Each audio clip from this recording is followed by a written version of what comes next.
Magandang gabi, kaibigan. Ngayon,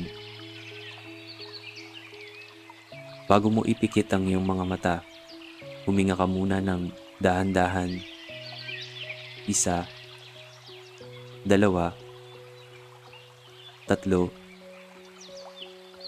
Hayaan mong lumuwag ang iyong dibdib at kumalma ang iyong isipan. Dama mo ba ang malamig na simoy ng hangin ngayong gabi? Pakinggan mo ang katahimikan, ang mahinang hampas ng hangin sa mga dahon, at hayaang mawala ang lahat ng bigat ng iyong araw. Sa mga sandaling ito, wala ka nang iisipin kundi kapahingahan. Wala kang dapat ikabahala. Dito, ligtas ka. Dito, payapa ang iyong mundo. At habang dahan-dahan kang nadadala ng antok, samahan mo akong pakinggan ang isang kwento, isang alamat na nagmula sa ating bayang mahal, isang kwentong bumabalot sa hiwaga ng kalikasan at nag-iiwan ng aral para sa ating lahat. Ngayon, magsisimula na tayo sa Alamat ng Chocolate Hills.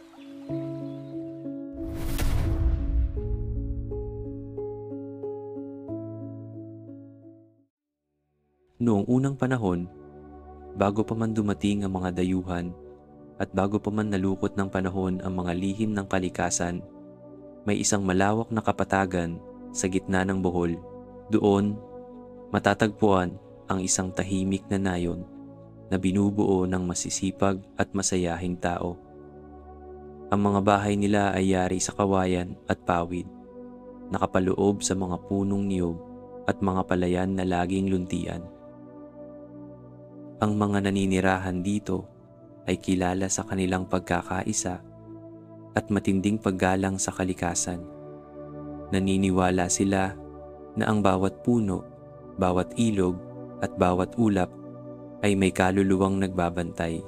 Ang mga matatanda sa nayon ay madalas magkwento tungkol sa mga diwata at engkanto na naglalakbay sa paligid mga nilalang na nagbabantay sa balanse ng mundo. Sa nayon ding iyon nakatira si Amaya, isang dalagang kilala sa kanyang ganda at kabaitan. Ang kanyang buhok ay maitim at kasing haba ng agos ng ilog, at ang kanyang mga mata ay tila laging kumikislap sa liwanag ng buwan.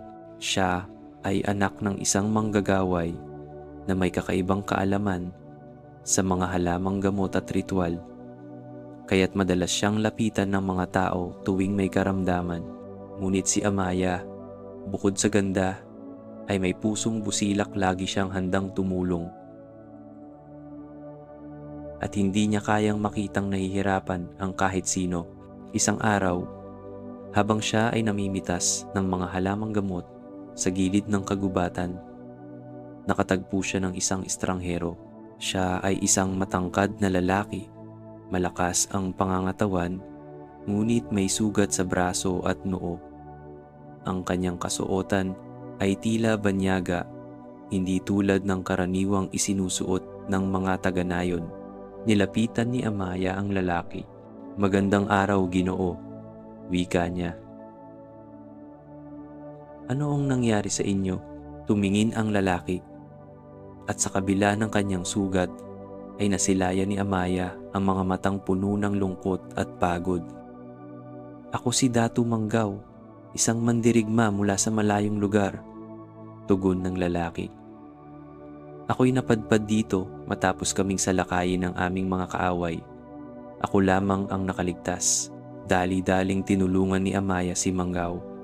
Nilinis niya ang sugat nito gamit ang mga dahon at halamang may bisa, at dinala niya ito sa kanyang bahay upang maalagaan. Sa mga sumunod na araw, unti-unting gumaling si Manggaw sa tulong ni Amaya at ng kanyang ina. Habang lumilipas ang panahon, napalapit ang loob ni Manggaw kay Amaya. Nabighani siya hindi lamang sa kagandahan ng dalaga, kundi pati sa kabutihan ng kanyang puso. Si Amaya man ay nakaramdam ng kakaibang damdamin. isang init sa dibdib na hindi niya maipaliwanag. Ngunit sa likod ng mga ngiti ni Manggao, may dala siyang bigat. Bago pa man tuluyang bumuo ng panibagong buhay, kailangan niyang balikan ang kanyang bayan at ipaghiganti ang kanyang mga nasawi. Isang gabi, habang nakatanaw sila ni Amaya sa maliwanag na buwan, nagsalita si Manggao. "Amaya, kung ako man ay aalis at hindi na makabalik, nais kong malaman mo na ikaw ang naging ilaw ng aking madilim na paglalakbay." Napaluha si Amaya. "Manggao, hindi ba't maaari ka nang manatili rito? Kalimutan mo na ang nakaraan at magsimula tayo ng panibago." Ngunit napailing si Manggao. "Hindi ko maaaring talikuran ang aking tungkulin. Ang aking bayan ay naghihintay. Ngunit pangako, babalik ako sa iyo." At noong gabing iyon, sa ilalim ng malamlam na buwan, nagbigay sila ng pangakong kahit ano pa ang mangyari, mananatili ang kanilang pagmamahalan. Lumipas ang mga linggo at dumating ang araw ng pag-alis ni Manggao. Isinuot niya muli ang kanyang baluti at dala ang sibat na iniwan sa kanya ng kanyang ama. Kasama ang kanyang mga natitirang tauhan, umalis siya patungong Hilaga upang hanapin ang kanyang mga kaaway. Si Amaya, bagamat mabigat ang loob, ay naghintay. Araw-araw, tumatayo siya sa burol malapit sa nayon. Doon siya nagmamasid, umaasang makikita niyang bumabalik ang mandirigmang minahal niya. Ngunit ang mga araw ay naging buwan, at ang mga buwan ay naging taon. Wala pa ring balita tungkol kay Manggao. Unti-unti, ang pag-asa ni Amaya ay napalitan ng lungkot, ngunit hindi niya kayang talikuran ang kanyang pangako. Sa bawat gabi, umaakyat siya sa burol at doon siya umiiyak hanggang sa ang kanyang mga luha ay bumagsak sa lupa. At sa bawat patak ng luha niya, tila may kakaibang nangyayari. Ang lupa ay kumikirot at unti-unting tumataas, nagiging parang maliit na bundok. Sa umpisa, iisang burol lamang ang nabuo mula sa kanyang pagluha. Ngunit hindi tumigil si Amaya sa kanyang pagtangis. Gabi-gabi, buwan-buwan, taon-taon, hanggang sa ang kapatagan ay napuno ng mga burol na parang mga tumpok ng luha na nanigas sa lupa. At doon nagsimula ang hiwaga ng Chocolate Hills. Pagkaraan ng mahabang panahon ng paghihintay, nanatiling tapat si Amaya sa kanyang pangako kay Manggao. Sa bawat pagpatak ng ulan, sa bawat paglipas ng hangin, at sa bawat pag-ikot ng buwan, siya ay nakatanaw pa rin sa malayo. Umaasang darating ang araw ng pagbabalik ng mandirigmang kanyang minahal. Ngunit hindi lamang siya ang nakakapansin sa kanyang ginagawa. Ang mga tao sa nayon ay nagtataka, bakit gabi-gabi ay umaakyat siya sa burol at umiiyak? Bakit tila walang tigil ang kanyang pangungulila? Sa una, inisip nilang ito ay bahagi lamang ng kanyang kalungkutan. Ngunit nang mapansin nilang dumarami ang mga burol sa kapatagan, nagsimula silang magtanong, bakit bigla na lamang umuusbong ang mga burol na ito? Bulong ng isang matanda. Wari may mahiwagang puwersa na gumagalaw. Sagot ng isa pa. At doon, nagsimula ang mga haka-haka. Sabi ng ilan, ito raw ay sumpa ng mga diwata. Ang iba na may naniniwala na ito'y biyaya ng kalikasan. Ngunit walang nakakaalam ng totoo maliban kay Amaya. Habang lumilipas sa mga gabi ng kanyang pagluha, nakaranas si Amaya ng kakaibang panaginip. Sa kanyang pagtulog, tila nakikita niya si Manggao. Nakasuot ito ng baluti, hawak ang kanyang sibat, at laging nakatayo sa gitna ng isang madilim na parang. Ngunit sa bawat pagkakataon, bago pa man niya ito malapitan, Naglalaho ito gaya ng usok na tinatangay ng hangin. Isang gabi, sa kanyang panaginip, narinig niya ang boses ni Manggaw. "Amaya, huwag kang sumuko. Ako'y babalik. Ngunit ang aking pagbabalik ay may dala ring pasakit. Tiyakin mong matatag ang iyong puso." Nagising si Amaya na may luha sa kanyang mga mata. Hindi niya malaman kung iyon ba ay pahiwatig o guni-guni lamang ng kanyang isip. Ngunit mula noon, mas lalo siyang naging matibay sa kanyang paghihintay.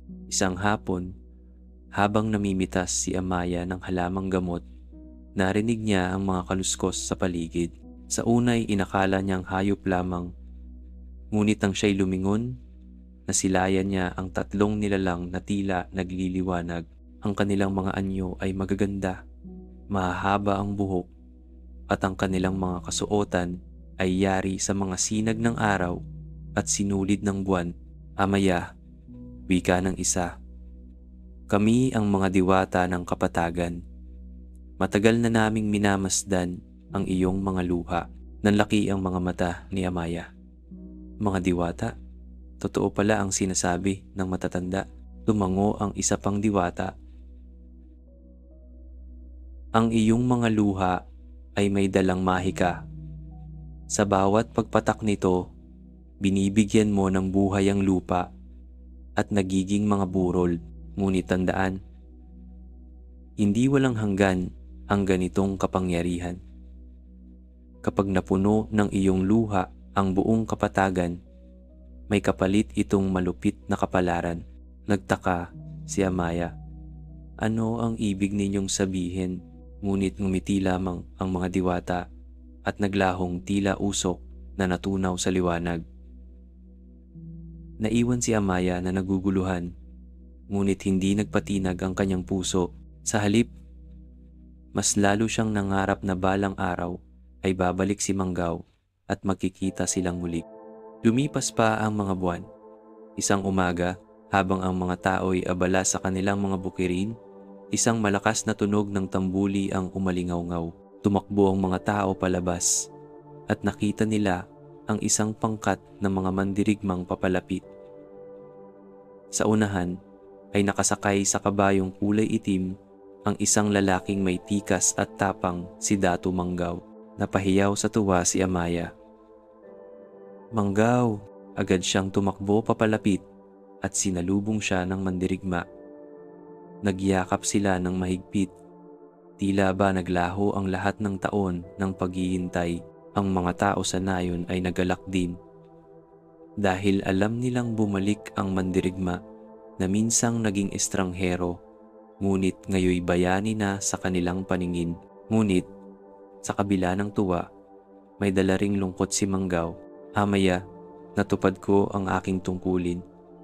Natalo namin ang aming mga kaaway, ngunit maraming buhay ang nawala. Ako lamang ang natira sa aking angkan." Pinahid ni Amaya ang luha sa pisngi ng mandirigma. "Hindi na mahalaga ang lahat ng iyon. Ang mahalaga, narito ka na, kasama mo ako." At doon, nagsimula ang kanilang panibagong yugto ng pagmamahalan. Subalit hindi lahat ay sang-ayon sa kanilang pagsasama. May isang binatang taga-nayon, si Lakan Usab, na matagal nang lihim na nagmamahal kay Amaya. Matagal na siyang nanliligaw, ngunit lagi siyang tinatanggihan. At ngayon, sa pagbabalik ni Manggaw, tuluyang naglaho ang kanyang pag-asa. Sa kanyang puso ay umusbong ang selos at galit. Bakit siya pa? Isang dayuhan, isang mandirigmang halos ikamatay ang kanyang tungkulin. Samantalang ako, narito, nagmamahal kay Amaya mula pa noong una. Sa gabing iyon, habang ang nayon ay nagdiriwang, lihim na tumumo si Lakan, usab sa burol kung saan laging umiiyak si Amaya. Doon ay sumigaw siya sa hangin, "O mga diwata ng kapatagan, kung kayo'y tunay, pakinggan ninyo ako. Tulungan ninyo akong makuha si Amaya kahit kapalit nito'y sumpa." At tila narinig siya ng mga diwata. Sa harap niya ay lumitaw ang parehong tatlong diwata na nakausap ni Amaya. Ngunit ang kanilang mga anyo ngayon ay tila mas madilim, mas mabigat. Lakan Usab, wika ng isa. Ang iyong puso'y puno ng inggit at galit. Ngunit maaari ka naming tulungan. Kung nais mong makuha si Amaya, may kapalit ito, isang kapalit na hindi mo maaaring suwayin. Ano mang kapalit? Tatanggapin ko, sigaw ng binata. Ngumiti ang mga diwata, ngunit ang ngiti nila ay may bahid ng kasamaan. Kung gayon, sa oras ng kabilugan ng buwan, ang iyong hiling ay aming ipagkakaloob. Habang abala ang buong nayon sa pagdiriwang ng pagbabalik ni Manggao, unti-unti namang nagsimulang magbago ang anyo ng kapatagan. Ang mga burol na dati tila masigla at payapa ay nagkaroon ng kakaibang dilim. May mga ulap na bumabalot dito tuwing gabi. At ang mga tao ay nagsimulang matakot. Bakit tila nagbabago ang kapaligiran? Tanong ng mga matatanda. Bakit parang may malas na bumabalot sa atin? Ngunit si Amaya lamang ang nakakaunawa. Naalala niya ang babala ng mga diwata. Kapag napuno ng luha ang buong kapatagan, may kapalit itong mabigat na kapalaran. At ngayon, natatakot siya na baka dumating na ang panahong iyon, ngunit mahigpit ang kapit ni Manggao sa kanyang kamay. Huwag kang mangamba, Amaya. Habang narito ako, walang kapahamakan ang darating sa iyo. Ngunit sa kaibuturan ng kanyang puso, alam niyang may darating na unos. Isang unos na magbabago, hindi lamang sa kanilang kapalaran, kundi sa kapalaran ng buong nayon. At sa gabing iyon, sa ilalim ng kabilugan ng buwan, nagsimula ang isang pangyayaring hindi malilimutan ng sinuman. Sa pagsapit ng kabilugan ng buwan, isang kakaibang katahimikan ang bumalot sa buong nayon. Karaniwang kapag gabi, maririnig ang mga kuliglig, ang huni ng mga ibon sa gabi at ang mahinang ihip ng hangin. Ngunit ngayong gabing ito, tila natutulog ang lahat ng kalikasan. Walang ingay, walang galaw, parabang ang buong mundo ay humihinga ng sabay-sabay, naghihintay sa isang hindi maipaliwanag na pangyayari. Sa gitna ng katahimikan, si Lakan Usab ay nag-iisa sa burol na madalas iyakan ni Amaya. Hawak niya ang isang maliit na bato na ibinigay ng mga diwata noong sila'y nagpakita sa kanya. Ayon sa kanila, iyon daw ang magiging susi upang matupad ang kanyang hangarin. Ngayong gabi, akin ka na, Amaya, bulong ni Lakan Usab habang pinagmamasdan ang maliwanag na buwan. Hindi na ako papayag na maagaw ka ng dayuhang iyon. At sa kanyang pagsasalita, biglang bumuka ang langit at isang malamig na hangin ang dumapo sa kanya. Lumitaw ang tatlong diwata, ngunit hindi na tulad ng dati ang kanilang anyo. Ang kanilang liwanag ay nagdilim at ang kanilang mga matay tila apoy na nagliliyab. Lakan Usab, wika ng isa. Handa ka na ba sa iyong kapalit? Handa na, sigaw niya. Walang pag-aalinlangan. Ngumiti ang mga diwata at sabay-sabay itinaas ang kanilang mga kamay. Ang bato sa kamay ni Lakan Usab ay biglang nagliwanag at mula rito ay lumabas ang itim na usok na bumalot sa buong burol. Ang lupa ay yumanig at ang hangin ay napuno ng isang nakakabinging ugong. Sa nayon, biglang nagising ang mga tao sa lakas ng lindol. Ang mga aso'y tahol ng tahol, ang mga manok ay nagkakagulo, at ang mga matatanday nagsimulang magdasal. May masamang nangyayari, sabi ng isang matanda. Ito'y hindi nagawa ng kalikasan. May sumpa na bumabalot sa atin. Samantala, si Amaya na nooy nasa kanyang silid ay agad nagising sa ingay.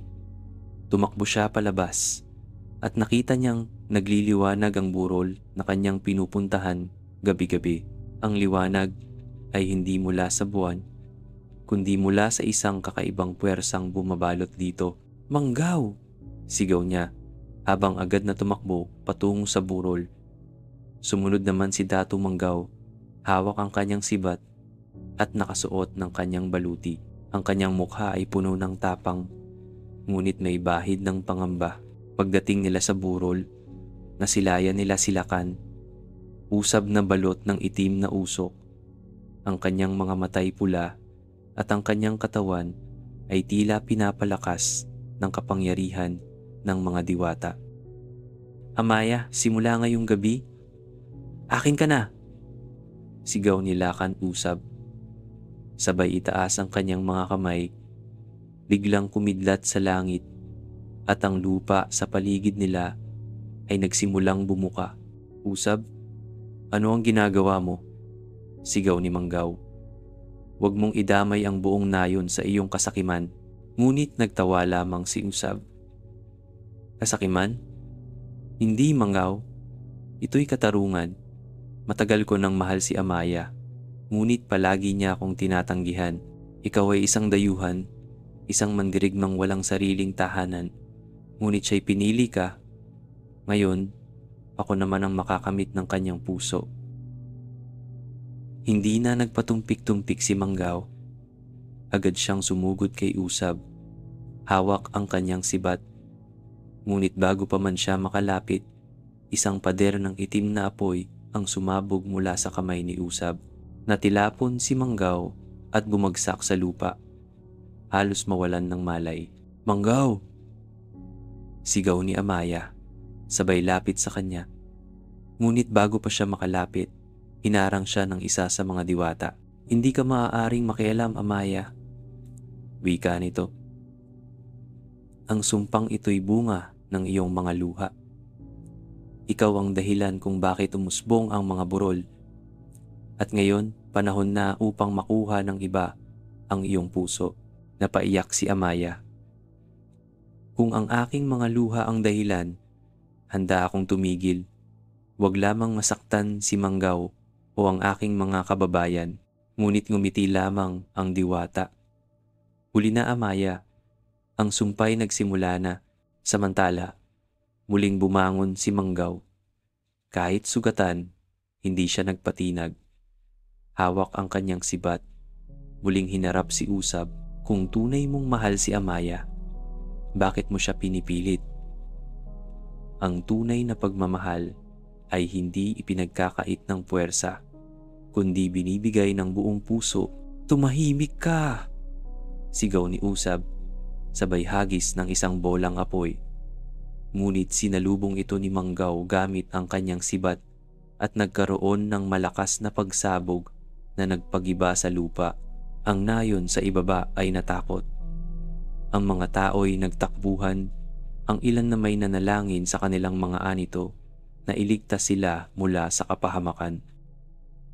Habang nagpapatuloy ang labanan, napagtanto ni Amaya na walang katapusan ang digmaan ng dalawang lalaki. Kung hindi siya kikilos, baka tuluyang masira ang kanilang nayon. Kaya't lumapit siya sa gitna at sa pinakamalakas na tinig na kaya niya, siya'y nagsalita. "Tama na. Hindi ako pag-aari ni inuman. Ang puso ko'y hindi gantimpala ng digmaan." Ngunit hindi nakinig si Usab. Lalong nagliyab ang kanyang galit at itinutok niya ang kanyang kapangyarihan kay Amaya mismo. "Kung hindi ka magiging akin, mas mabuti pang wala ka na," sigaw niya. Sa isang iglap, isang malaking sibat ng apoy ang lumipad patungo kay Amaya. "Mahal ko!" sigaw ni Manggaw, at walang pag-aalinlangan, tumakbo siya at iniharang ang kanyang katawan upang protektahan ang dalaga. Ang apoy ay tumama sa kanya at siya'y bumagsak. "Mangaw!"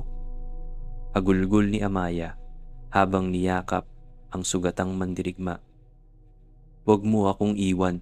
Ngunit kahit halos mawalan na ng hininga, ngumiti pa rin si Manggaw. "Amaya, kahit sa huling sandali, ikaw ang iniisip ko." At sa kanyang huling hininga, pumikit siya at tuluyang nawala ang buhay. Ang sigaw ni Amaya ay umalingamngaw sa buong kapatagan. Ang kanyang mga luha ay bumagsak ng mas mabilis kaysa dati, at sa bawat patak nito, ang lupa ay muling umangat, bumubuo ng panibagong burol. Ngunit ngayon, hindi lamang iilan libo-libo ang umusbong. Ang buong kapatagan ay nabalot ng mga burol na tila sumisimbolo sa bawat kirot, bawat pangungulila at bawat pagdurusa ng dalaga. Ang mga diwata ay nagulat. Hindi nila inasahan na ganito kalakas ang puwersa ng tunay na pagmamahal. Ang kanilang kapangyarihan ay natabunan ng dalisay na pag-iyak ni Amaya. Sa huli, nagsalita ang isa sa kanila. Amaya, ang iyong pag-ibig at sakripisyo ay hindi matutumbasan, ngunit ang sumpa ay mananatili. Ang mga burol na ito ay magiging alaala ng iyong luha at ng mandirigmang nag-alay ng kanyang buhay magpakailanman. Ito'y magiging simbolo ng pagmamahal na hindi natupad, at sa isang kisap mata, naglaho ang mga diwata at silakan usab na ngayoy tuluyang nilamon ng kapangyarihang kanyang hiniling. Naiwan si Amaya sa gitna ng kapatagan. Niyakap ang malamig na katawan ni Manggao. Lumipas sa mga araw at inilibing ng mga tao si Manggao sa pinakamataas na burol. Si Amaya naman ay nanatili sa kanyang tabi hanggang sa siya'y tuluyang nanghina at nawala. Sabi ng ilan, siya raw ay naging hangin na dumadampi sa bawat burol. Ang iba na may naniniwalang naging diwata siya na nagbabantay sa Chocolate Hills. Mula noon, ang mga burol ay nanatili. At sa tuwing tag-init, nagiging kulay tsokolate ang kanilang anyo. Tila ba inaalala ang tamis at pait ng pag-ibig ni na Amaya at Manggao, at iyon ang dahilan kung bakit hanggang ngayon ang mga tao ay namamangha sa Chocolate Hills, hindi lamang dahil sa kanilang kakaibang anyo, kundi dahil sa kwento ng pag-ibig at sakripisyo na bumabalot dito. Lumipas ang mga araw matapos ang sakripisyo ni Datu Manggao. Ang buong nayon ay binalot ng lungkot at panghihinayang. Ang mandirigmang kanilang itinuring na bayani ay wala na, at si Amaya na may tila nawalan ng kaluluwa. Araw-araw, makikita siya sa pinakamataas na burol kung saan inilibing si Manggao. Nakaupo lamang, nakatingin sa kawalan at patuloy na lumuluha. Ang mga tao sa nayon ay naawa sa kanya, ngunit wala silang magawa. Hindi nila kayang punan ang puwang na iniwan ng kanyang minamahal. Unti-unti, nasanay na lamang sila na makita si Amaya roon. Para bang bahagi na siya ng tanawin ng kanilang kapatagan. Ngunit habang patuloy ang kanyang pag-iyak, patuloy din ang pag-usbong ng mga burol. Sa bawat araw na lumilipas, may panibagong burol na umuusbong mula sa lupa, at habang dumarami ang mga burol, mas lalong nahihiwagaan ang mga tao. Isang gabi, habang nakatulog si Amaya sa tabi ng puntod ni Manggao, bigla niyang naramdaman ang malamig na dampi ng hangin. Sa unay inakala niyang karaniwang simoy lamang, ngunit nang imulat niya ang kanyang mga mata, nakita niyang ang hangin ay nagkaroon ng anyo, tila isang nilalang na binuo ng liwanag ng buwan at usok ng ulap. Amaya, bulong ng hangin, at ang tinig nito'y pamilyar. Manggao? Halos hindi makapaniwalang sambit ng dalaga. Hindi mo kailangang malungkot. Wika ng tinig. Ako'y nasa piling ng hangin, at sa bawat dampi nito sa iyong balat, ako'y kasama mo. Napahikbi si Amaya, ngunit nagbigay iyon sa kanya ng kaunting ginhawa. Sa unang pagkakataon matapos ang matinding trahedya, nakaramdam siya ng kaunting kapayapaan. Mula noon, tuwing gabi, nararamdaman niya ang presensya ni Manggao sa paligid. Sa bawat ihip ng hangin, sa bawat paggalaw ng mga dahon, sa bawat pagaspas ng damo, alam niyang binabantayan siya ng kanyang minamahal. Habang patuloy na lumalago ang mga burol, kumalat ang balita sa mga karatig baryo. Dumating ang mga tao mula sa iba't ibang lugar upang makita ang mahiwagang tanawin. Ang ilan ay namangha at naniwala na ito'y biyaya mula sa mga Diyos. Ang iba na may natakot at inisip na ito'y sumpa na maaaring magdala ng kapahamakan. Isang araw, dumating ang isang matandang lalaki mula sa malayong puo. Siya'y isang albularyo na kilala sa kanyang kaalaman sa mga sinaunang lihim at mahika. Nang makita niya ang mga burol, napailing siya. Ang mga burol na ito ay hindi karaniwang anyo ng kalikasan, wika niya. Ito'y bunga ng mga luha at pusong nagdurusa. Kapag hindi natin iningatan, baka maging mitsa ng kapahamakan ang mga ito. Naguluhan ng mga tao. Ngunit paano naman? Ang mga burol ay tila wala namang masamang dulot, ngumiti ang matanda. Sa ngayon, oo, ngunit tandaan ninyo, bawat mahika ay may kapalit.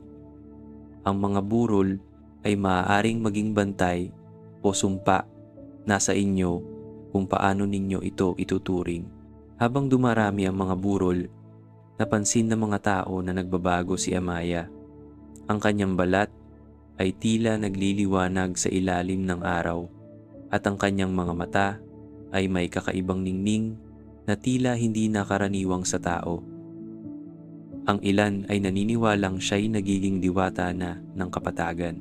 Ngunit para kay Amaya, ang lahat ng iyon ay walang halaga. Ang tanging mahalaga sa kanya ay ang alaala ni Manggao. Kahit magbago ang kanyang anyo, kahit maging bahagi siya ng kalikasan, ang puso niya'y mananatiling umiibig sa mandirigmang nag-alay ng kanyang buhay. Isang gabi, muling lumitaw ang tatlong diwata sa harap ni Amaya. Ngunit ngayon, ang kanilang mga anyo ay mas malinaw at ang kanilang tinig ay mas mabigat. Amaya, wika ng isa, ang iyong mga luha ay nagbigay buhay sa mga burol, ngunit hindi mo maaaring ipagpatuloy ito magpakailanman. Kapag napuno ng iyong pag-iyak ang buong kapatagan, baka lumampas na sa balanse ng mundo ang iyong kapangyarihan. Nais ko lamang ipaalala ang aking pagmamahal kay Manggao, sagot ni Amaya. Kung ito man ay magdulot ng kapahamakan, ako na lamang ang humarap sa kaparusahan. Ngumiti ang isa pang diwata.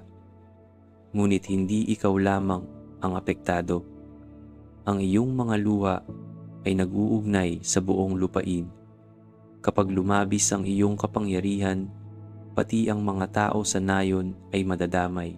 Natahimik si Amaya.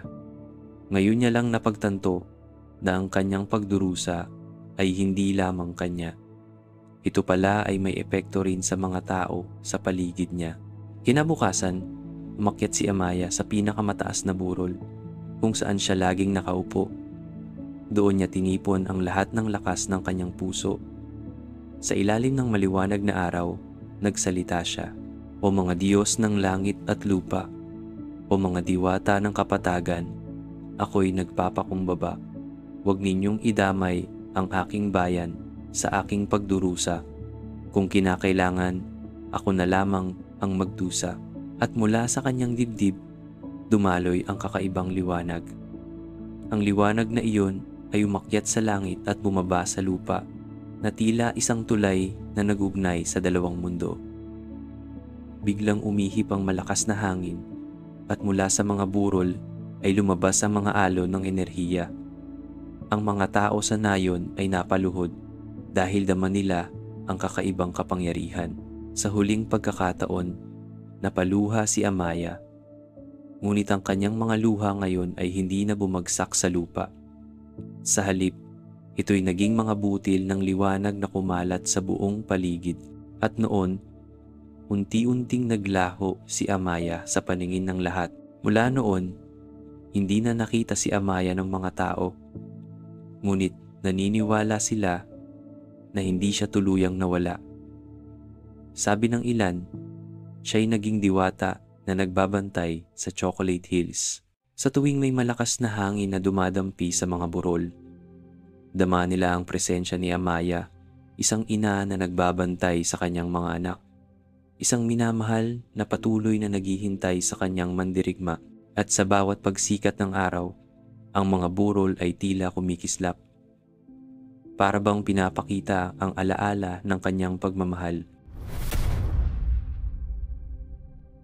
Kung nagugustuhan mo ang ating kwento, kaibigan, huwag kalimutang i-like at i-share ito sa iyong mga kaibigan. Mag-subscribe ka na rin para lagi kang updated sa mga bagong kwentong pampantok. At kung may nais kang marinig na susunod na kwento, i-comment mo lang sa ibaba. Balik tayo sa kwento. Pagkalipas ng pagkawala ni Amaya, nagbalik sa katahimikan ang buong nayon. Wala na ang bawat gabi na naririnig ang kanyang hikbi. Wala na ang araw-araw na tanawin ng isang dalagang nagdurusa sa burol. Sa unang mga linggo, dama ng lahat ang kawalan. Para bang isang mahalagang bahagi ng kanilang buhay ang biglang nawala, ngunit habang tumatagal, unti-unti nilang natutunang tanggapin ang bago nilang kalagayan. Ang mga burol na naiwan ay nagsilbing alaala hindi lamang ng pag-ibig ni Amaya at Manggao, kundi ng mga sakripisyong ginawa nila para sa kanilang bayan. Kapag sumisikat ang araw, makikita ng mga bata ang mahigit 1,000 burol na tila mga higanteng perlas na nagkalat sa kapatagan. Sa dapit hapon, ang mga anino ng burol ay tila nagsasayaw, nagkukwento ng mga lihim na hindi kayang isalita ng mga tao. Ngunit sa mga gabing maliwanag ang buwan, may mga pagkakataon na maririnig pa rin ang banayad na awit, isang himig ng isang dalagang umaawit para sa kanyang minamahal. Sabi ng matatanda, iyon daw ay tinig ni Amaya na patuloy na nagbabantay mula sa kanyang bagong anyo. Makalipas ang ilang taon, may mga kabataang nagsimulang umakyat sa mga burol. Gusto nilang subukin kung totoo ang mga kwento ng matatanda. Ang ilan ay nagsabi na nakakita sila ng liwanag na sumisilip mula sa lupa. Ang iba naman ay nagsabing nakaramdam sila ng malamig na hangin na yumakap sa kanila. Para bang isang ina ang nagbigay ng yakap.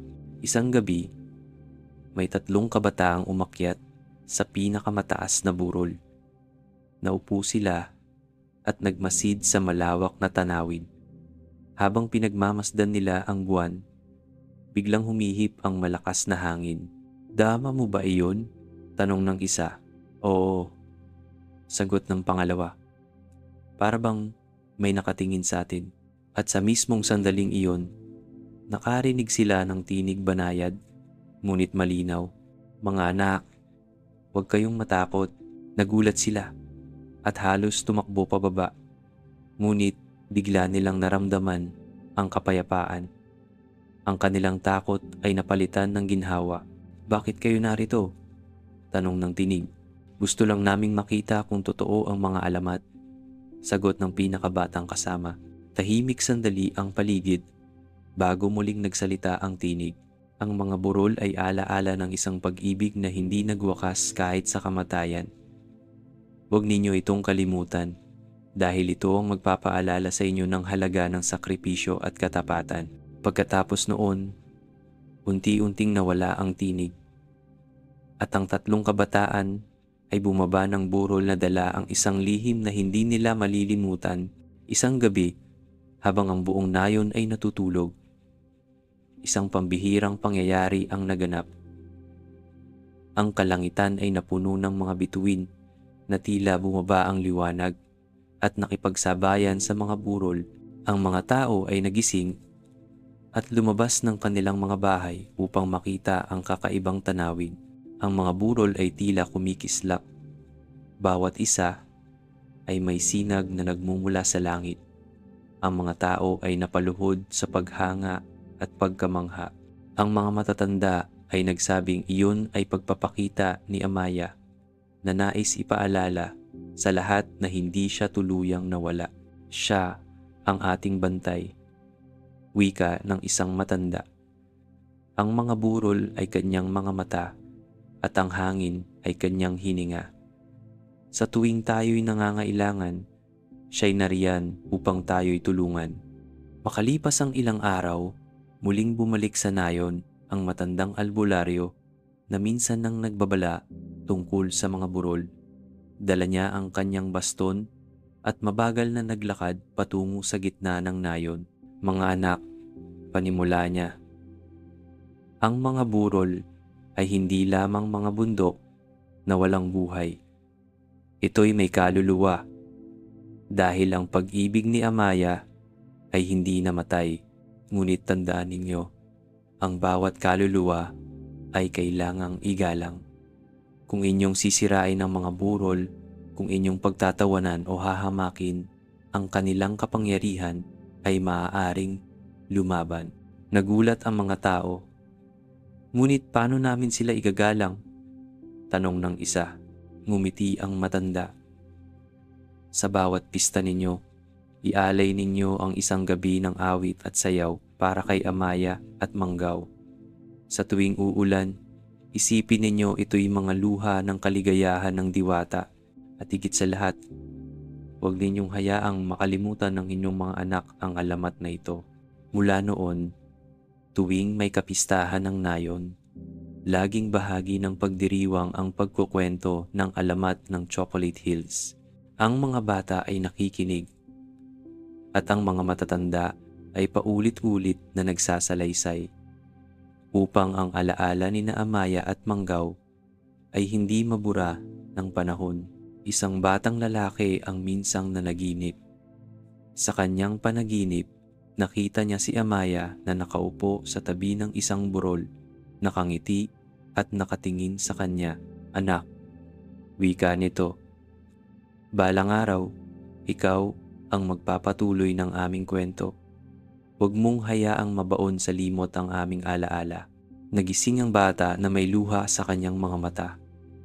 Kinuwento niya ito sa kanyang mga magulang, ngunit inisip lamang nilang ito'y bunga ng kanyang imahinasyon.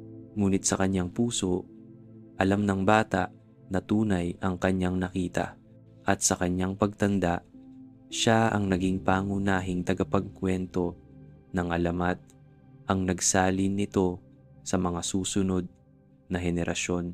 May paniniwala na sa ilalim ng pinakamataas na burol ay nakabaon ang isang gintong puso, ang puso ni Amaya, na kusang naging hiyas upang patuloy na magbigay ng buhay sa kapatagan.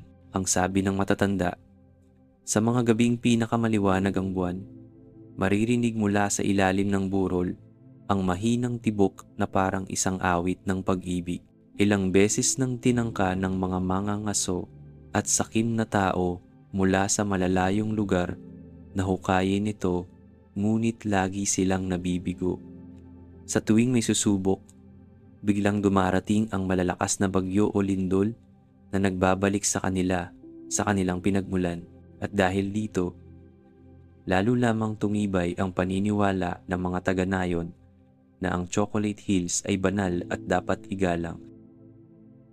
Habang lumilipas ang mga taon, ang alamat ng Chocolate Hills ay hindi lamang naging kwento ng pag-ibig, kundi naging paalala rin sa mga tao.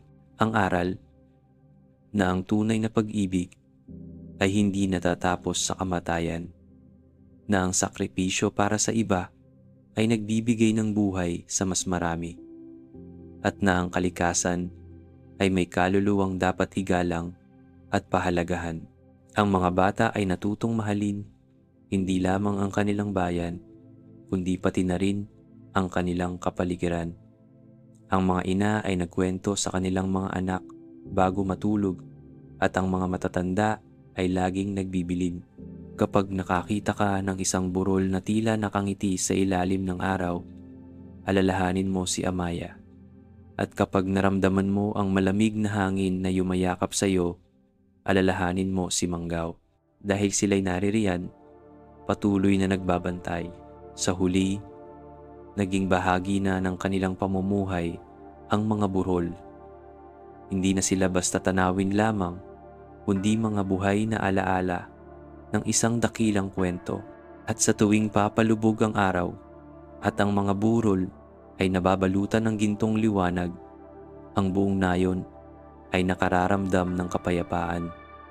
Para bang sinasabi ng kalikasan, hindi kayo nag-iisa, ang aming pag-ibig ay nandirito, magpakailanman. Mabilis lumipas ang mga taon at ang nayon sa paanan ng mga burol ay unti-unting umunlad. Ang dating payak na pamayanan ay naging masigla dahil sa mga biyayang dulot ng lupain. Ang lupay na natiling masagana, ang mga pananim ay laging sagana, at ang tubig mula sa mga ilog ay laging malinaw at malamig. Ngunit higit sa lahat, ang mga tao ay nanatiling nagkakaisa sapagkat naniniwala silang ang kanilang kapatagan ay banal na pinoprotektahan ng isang diwata. Ang pangalan ni Amaya ay hindi kailanman nalimot at ang alaala ni Manggao ay patuloy na ginugunita bilang isang bayani. Sa bawat bagong henerasyon, laging may mga batang nagtatanong, "Nanay, bakit po may mga burol dito?" At laging isinasagot ng mga magulang, iyan ay mga alaala ng isang pag-ibig na hindi natapos kahit sa kamatayan. Alalahanin mo, anak, na sa bawat burol na nakikita mo, naroon ang kwento ni Amaya at Manggao. Isang gabi ng pista, habang ang mga tao ay nagsasayawan at umaawit bilang alay sa kanilang mga bantay, biglang dumampi ang malamig na hangin na tila may dalang bulong. Ang mga ilaw ng sulo ay kumikislap at ang mga tambol ay tila sumasabay sa tibok ng puso ng lupa. Mga anak, isang tinig ang narinig ng ilan sa kanilang panaginip kinagabihan. Hindi ko kayo iiwan, ngunit nais kong subukin kung natutunan ninyo ang aral ng aming kwento. Kinabukasan, nagising ang buong bayan na may kakaibang tanawin. Sa gitna ng kapatagan, sa pagitan ng mga burol, may umusbong na kakaibang halaman, isang punong hindi nila nakikita kailanman. Ang mga dahon nito'y kuminang sa ilalim ng araw at ang bunga ay tila mga butil ng tsokolate na kumikinang. Ang matatanda ay agad na nagsabi, "Ito'y kaloob ni Amaya, isang tanda ng kanyang panata na patuloy niya tayong babantayan." Tinawag nila ang punong iyon na puno ng ginhawa, sapagkat ang mga bunga nito, kapag kinain, ay nagdudulot ng kakaibang ginhawa sa katawan at kaluluwa. Hindi ito ordinaryong pagkain, ang lasa'y matamis at mapait, ngunit sa bawat kagat ay may hatid na pag-asa at aliw. Ngunit may paalala ang matatanda, hindi dapat abusuhin ang punong ito. Hindi ito para sa kalayawan, kundi para sa pangangailangan. Kapag ginamit ninyo ito ng may kasakiman, mawawala ang biyaya. At totoo nga, ang puno ay hindi laging namumunga. Ang mga bunga nito ay lumilitaw lamang tuwing may taong labis na nagdurusa, tuwing may pamilyang nawalan, o tuwing may bayan na humaharap sa gutom. Ang mga bunga ay parang luha ring luha ng pag-ibig at pag-aalaga. At sa tuwing may kumakain nito, ang kanilang mga sugatang damdamin ay unti-unting gumagaling. Dahil sa kasikatan ng mga burol at ng mahiwagang puno, may mga dayong dumating mula sa malalayong lugar. Ang ilan ay dumating upang magbigay galang, ngunit may ilan ding dumating dala ang kasakiman. Isang pangkat ng mga mangangalakal ang nagtangkang putulin ang puno ng ginhawa upang dalhin ito sa kanilang sariling bayan at pagkakitaan ang bunga nito. Ngunit bago pa man nila mataga ang katawan ng puno, biglang bumuhos ang napakalakas na ulan na tila luha ng langit. Ang mga burol ay kumulog at yumanig, at ang mga dayo ay napilitang tumakas. Mula noon, hindi na sila muling nagbalik. Dito natutunan ng mga tao na ang biyaya ay para lamang sa mga may malinis na puso. Isang batang babae na nagngangalang Liway ang minsang nanaginip habang natutulog sa paanan ng isang burol. Sa kanyang panaginip, nakita niya si Amaya na nakasuot ng puting saya at may korona ng bulaklak. "Liway," wika ni Amaya, "balang araw, ikaw at ang iyong mga kauri ang magpapatuloy sa pagtuturo ng aming kwento. Huwag mong hayaang mawala ang ating kasaysayan." Nagising si Liway na may hawak na maliit na bulaklak na hindi niya nakita kailanman. Nang ipakita niya ito sa kanyang ina, sinabi ng matanda, "Iyan ay tanda ng diwata. Anak, ikaw ang pinili upang maging tagapag-ingat ng ating alamat." Mula noon, si Liway ay lumaki na may malalim na malasakit sa kanilang kalikasan at kultura. Siya ang nagsimulang magsulat ng mga kanta at tula tungkol sa Chocolate Hills upang kahit ang mga susunod pang henerasyon ay hindi makalimot. Ngunit hindi palaging payapa ang kanilang buhay. Dumating ang isang matinding bagyo na halos lipulin ang buong bayan. Ang hangin ay sumipol. Ang ulan ay bumuhos na tila wala ng katapusan. At ang mga bahay ay unti-unting natumba. Nagtakbuhan ang mga tao at nagdasal. Akala nila'y katapusan na. Ngunit nang malapit nang bumigay ang kanilang mga tahanan, biglang nagningning ang mga burol. Ang bawat burol ay tila naglabas ng liwanag na pumigil sa pagbaha. At sa gitna ng dilim, nakita nilang muli ang anino ni Amaya sa ibabaw ng pinakamataas na burol. Nakataas ang kanyang mga kamay, pinipigil ang bagsik ng bagyo. Pagkatapos ng ilang oras, tumila ang ulan at bumalik ang katahimikan. Ang mga tao ay napaluhod at nagpasalamat. Mula noon, lalo lamang nilang pinahalagahan ang mga burol dahil alam nilang hindi lamang ito tanawin, kundi mga buhay na bantay.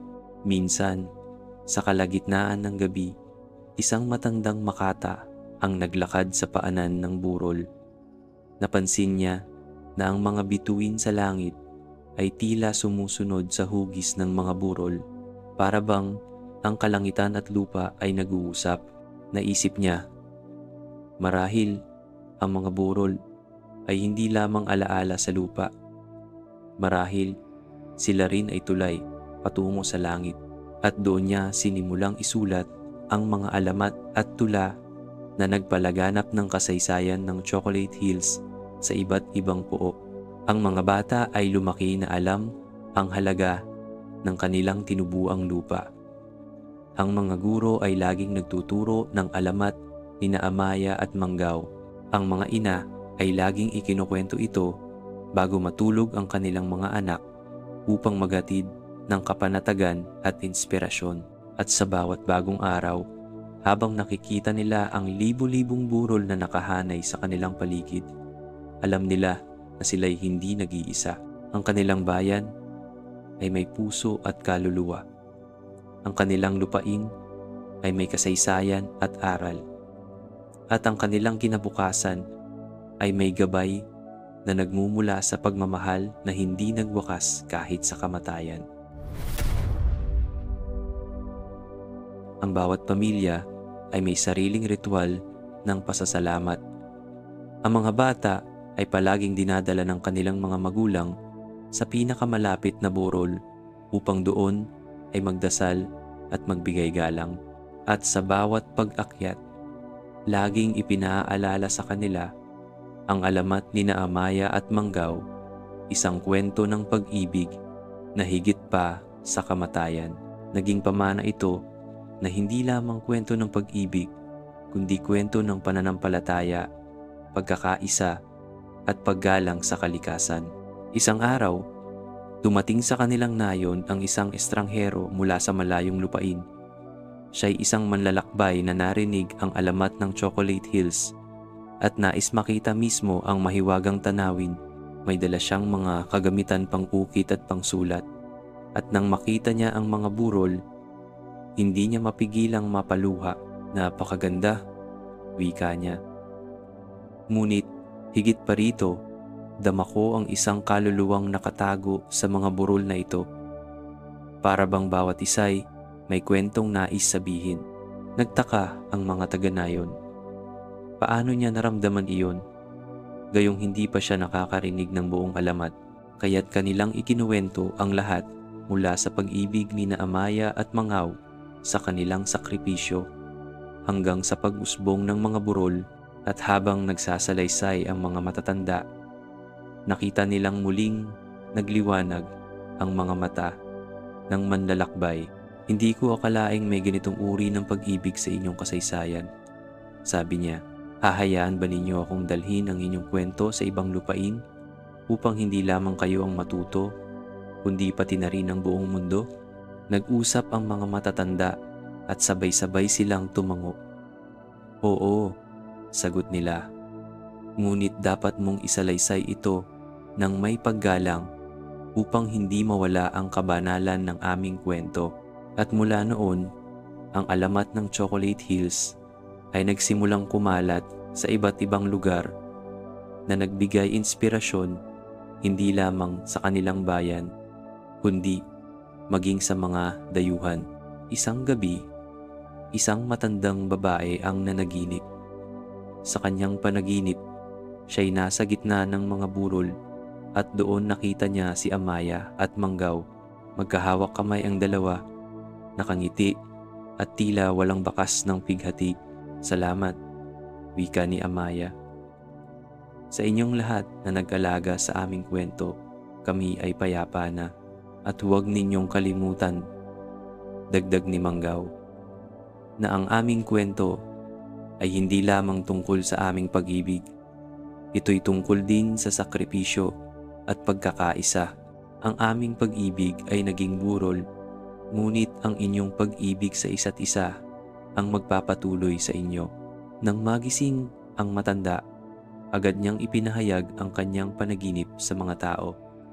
At mula noon, lalo nilang pinatibay ang kanilang pagkakaisa. Ngunit bago tuluyang maging payapa ang lahat, dumating ang huling pagsubok. Isang pangkat ng sakim na mga mangangalakal mula sa ibang lupain ang nagtangkang sakupin ang kanilang bayan. Nais nilang angkinin ang Chocolate Hills at gawing minahan dahil naniniwala silang may yaman sa ilalim ng lupa. Nagtipo ng mga tao upang ipagtanggol ang kanilang lupain. Ngunit alam nilang mahihirapan silang labanan ang mga may dalang sandata at puwersa. Kaya't sabay-sabay silang umakyat sa mga burol at nanalangin. O Amaya, o Mangaw, sigaw nila, kami humihingi ng tulong. Huwag ninyong hayaang sirain ang inyong alaala. Biglang kumulog at kumidlat. Ang hangin ay lumakas at ang mga burol ay tila gumalaw. Ang mga mangangalakal ay natakot dahil naramdaman nilang ang mismong lupa ay laban sa kanila. Sa bawat takbang na kanilang gagawin, ang mga burol ay tila humaharang hanggang sa tuluyan silang napalayas. At hindi na muling bumalik, muling nagbalik ang kapayapaan sa bayan. Ang mga tao ay nagsama-sama at nagpasalamat at sa gabing iyon, sa ilalim ng maliwanag na buwan, nakita nilang muli ang anino ni na Amaya at Mangaw na nakatayo sa pinakamataas na burol. Magkahawak kamay, nakatingin sa kanila at tila nagsasabing, hindi kayo nag-iisa. Kami laging naririto. At matapos noon, unti-unti silang naglaho na iniwan ang isang maliwanag na liwanag na bumalot sa buong kapatagan. Mula noon, ang Chocolate Hills ay hindi lamang naging tanawin ng kagandahan, kundi naging banal na alaala. Ang bawat tao'y natutong igalang hindi lamang ang kanilang lupain, kundi pati na rin ang kanilang kasaysayan. Ang mga bata ay lumaki na, alam ang kwento ni na Amaya at Mangaw. Ang mga magulang ay patuloy na nagsasalaysay bago matulog ang kanilang mga anak upang magsilbing pampaantok at paalala na ang tunay na pag-ibig ay hindi nagwawakas. At sa tuwing papalubog ang araw at ang mga burol ay tila nagiging gintong bundok sa ilalim ng dapit hapon, Lahat ng tao ay sabay-sabay na bumubulong. Salamat Amaya. Salamat Manggaw. Ang inyong pagmamahal ay nasa amin magpakailanman. Sa pagtatapos ng alamat, may isang aral na hindi dapat makalimutan, na ang tunay na pag-ibig ay higit pa sa buhay at kamatayan, na ang sakripisyo para sa kabutihan ng nakararami ay nagbibigay ng walang hanggang alaala, na ang kalikasan ay may kaluluwa at nararapat lamang itong igalang at alagaan. At sa bawat gabing payapa, habang nakahiga ang mga bata at nakikinig sa kwento ng kanilang mga magulang, ang Chocolate Hills ay patuloy na nakatayo, tahimik, maringal at puno ng mga kwento ng isang pag-ibig na hindi kailanman nagwakas. Mga kaibigan, sa ating paglalakbay ngayong gabi, ating nasaksihan ang isang kwento ng pag-ibig na nagbunga ng himala sa gitna ng lungkot, sakripisyo at pagkawala. Tumindig ang isang bagay na hindi matitinag, ang Chocolate Hills, mga burol na nagsisilbing alaala ng pag-ibig ni Amaya at Manggaw. Natutunan natin na ang tunay na pagmamahal ay hindi nasusukat sa oras o distansya. Hindi rin ito natatapos sa kamatayan, sapagkat kapag ito'y wagas at totoo, kaya nitong maging gabay, tanglaw at inspirasyon para sa mga susunod pang henerasyon. Mahalaga rin ang aral na iniwan sa atin ng alamat na ang kalikasan ay hindi lamang simpleng tanawin. Ito'y may kaluluwa, may kasaysayan at may kwento, kaya't dapat natin itong pahalagahan at alagaan, sapagkat tulad ng pag-ibig, ang kalikasan ay nagbibigay ng buhay at pag-asa. At higit sa lahat, sa tuwing makikita natin ang mga burol na ito, sana'y maalala natin na ang pinakamahalagang yaman ng tao ay hindi ginto, hindi pilak, kundi ang kakayahang magmahal at magsakripisyo para sa kabutihan ng iba. Ngayon, kaibigan, ipikit mo na ang iyong mga mata. Isipin mong ikaw ay nasa paanan ng Chocolate Hills. Ang hangin ay malamig, banayad, at puno ng mga bulong ng kalikasan. Sa itaas, nakikita mong dahan-dahang bumababa ang buwan, nagbibigay ng pilak na liwanag sa mga burol. Tahimik ang paligid, at tanging huni ng mga kuliglig at awit ng hangin ang iyong naririnig. Sa iyong paghinga, 1, 2, 3, unti-unti mong nararamdaman ang kapanatagan. Parang naroroon ka mismo, nakahiga sa ilalim ng mga bituin, habang nakabantay sa malayo ang mga anino ni Amaya at Manggaw na nakangiti at nagbabantay. Ngayon, hayaang dalhin ka ng kwento sa isang malalim at mahimbing na pagtulog. Dito nagtatapos ang ating alamat ngayong gabi. Ngunit tandaan, sa bawat pagmulat mo bukas, dala mo pa rin ang mga aral ng kwento, ang pag-ibig, ang pagkakaisa, at ang paggalang sa kalikasan. Magandang gabi kaibigan, naway maging payapa ang iyong panaginip, tulad ng katahimikan ng mga burol na nakatayo magpakailanman.